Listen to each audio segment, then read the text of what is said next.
Kung buti na lang dito tayo umuwi ngayon. Mas masarap pa naman matulog sa kwarto pag umuulan kesa sa selda.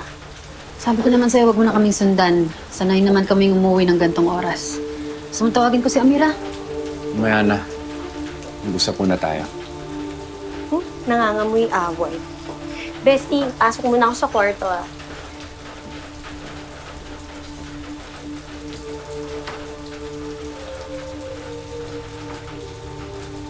Yun na. Simulan mo na yung pagtatalak mo at sermon. Wala kang maririnig sa akin ng mga ganyan.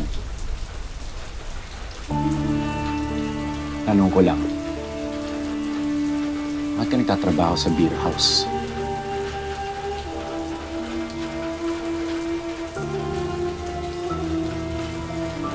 Para saan pa ba? Siyempre, para sa pera.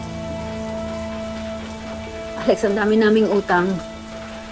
Paano namin mababayaran yun kung hindi ako magpapaka-practical? Pero for the record, lambing at oras lang yung binebenta ko, hindi ang katawan ko.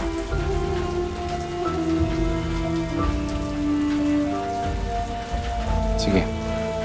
Naniniwala ako sa'yo.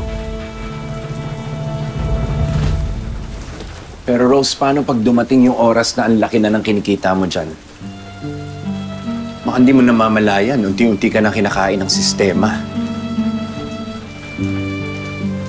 Minsan ko lang to sabihin sa'yo, pero